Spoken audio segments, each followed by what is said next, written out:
Part 4A, The Cult of Anubis. Because the judgment of the soul is originally an Egyptian myth, as are the Great Pyramids of the arid Giza Plateau, it should not be surprising to find another Egyptian theme among the cards now.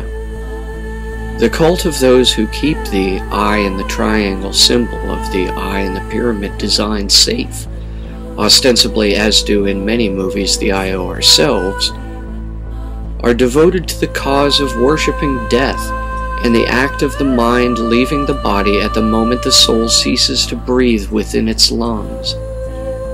As such, the mummification ritual from which the final judgment concept originates is often acted out in movies as an allusion to this cult of death. Please remember, my readers, that I have said the IO was not the OTO, nor the OTO's New World Order. The IO split into 3 branches at Yale University around the turn of the 20th century. 1. Skull and Bones, which was funded by an opium-running front. 2. The Scroll and Key, who comprised the Greco-Roman legal wing of the Babylonian Brotherhood, the Skull and Bones. 3. The Wolf's Head, comprising an Egyptian faction devoted to the promotion of pagan rituals in media. The Wolf's Head frat, whatever its condition now, was intended to front the eye in the pyramid symbol in media as often as possible. To this end, they have succeeded. That is why the cultish group that has done this is marked by their calling card, the jackal-headed Egyptian deity Anubis. What young Sherlock Holmes discovered in Steven Spielberg's 1985 film of that title, when he unlocked the secret of the pyramid and went tumbling down his own form of Alice's rabbit hole into Wonderland, was the truth at the heart of the pyramid itself. It is empty, as a symbol reflecting our own conscience, and populated, at least in films, by a single deity, not Ra, not the sun god, but Anubis, the god of death. The reason for this should, by this point I hope, be clear. Horus Ra was, according to the chronology of the Hollywood mythos, killed or fled at the time the Great Pyramid was built. Since then, the empty and meaningless pyramid has been guarded by the cult of Anubis, whose symbol has long been, is today, and will always remain, a left eye in a triangle, symbolizing the cult of night, protecting the pyramid during the absence of the sun. It seems only fitting to leave this section of my essay with a scene from the late Stanley Kubrick's 1999 masterpiece and swan song to an imagination industry gone dead wrong, Eyes Wide Shut, adapted from the novel Dream Story. Although this film is replete with what most would consider satanic imagery, allow me to offer this as an alternative explanation instead. Rather than merely gross Satanism, the ritual scene portrayed in the film and book it was based on portrays an ancient cult of Egyptian ritualists performing their strange cosmological arts in modern times. The ceremony shown in Eyes Wide Shut, however crude, must be deemed decidedly a carnival of cosmic chronological cycles.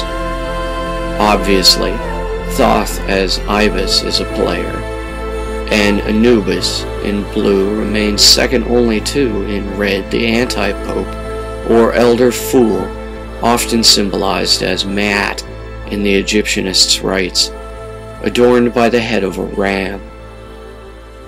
Thoth symbolizes time, Maat, the judgment, Anubis, death, and Horus Ra, the sun. These archetypes of the collective unconscious are at least as old as pre-pharaonic unification of Upper and Lower Egypt around 6,000 years ago or so.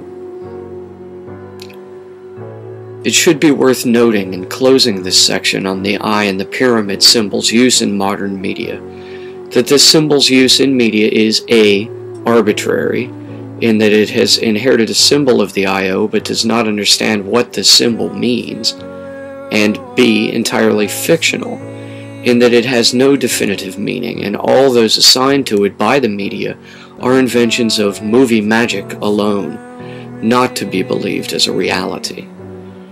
Thus, the use of this symbol in media cannot be considered proprietary of the IO anymore, even though we invented it. Its intended meaning has been entirely lost. Now, the symbol in media is used to revere capitalism, and is often associated with sexual symbolism in place of the symbolism of the judgment at death. The replacement of death with sex symbolism is significant of sales. Capitalism is the ultimate act of sex sublimation, the redirecting of progenitive energy into an animation of dead matter.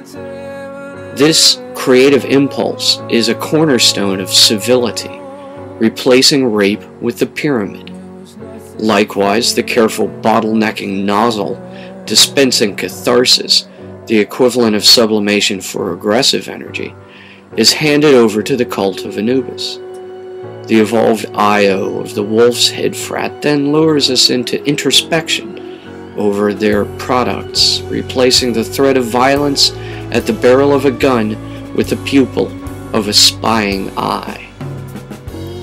So, capitalism is symbolized by the eye of aggressive catharsis above the pyramid of sexual sublimation. But this is not a symbol of the idealism expressed by the IO. Part 5. Subliminal Use. As I have already stated, there is the use of this symbol in the media, subliminal or not. And then there is the use of this symbol by the IO, subliminal or not. The use of this symbol in the media means one thing: the eternal quest for money, which is seen as a natural reward for personal self-improvement. The use of this symbol by the IO means something totally different. This symbol, as I have demonstrated thus far, can be used by the media to a certain level of subliminal messaging. It can be hidden in plain sight, and thus be used as a fulcrum to lever open the mind's eye. However, the level of subliminal messaging accessible by advertisers in the media is of a far, far less effective means than that used by we true Illuminati. This is what distinguishes the use of this symbol, the eye in the pyramid, in media from its use as it was originally intended by the IO. The symbol remains a mystery to the media, assumed to represent their own hollow goals. To the IO, the symbol remains as it was originally intended, as a representation of our own perfect form of government.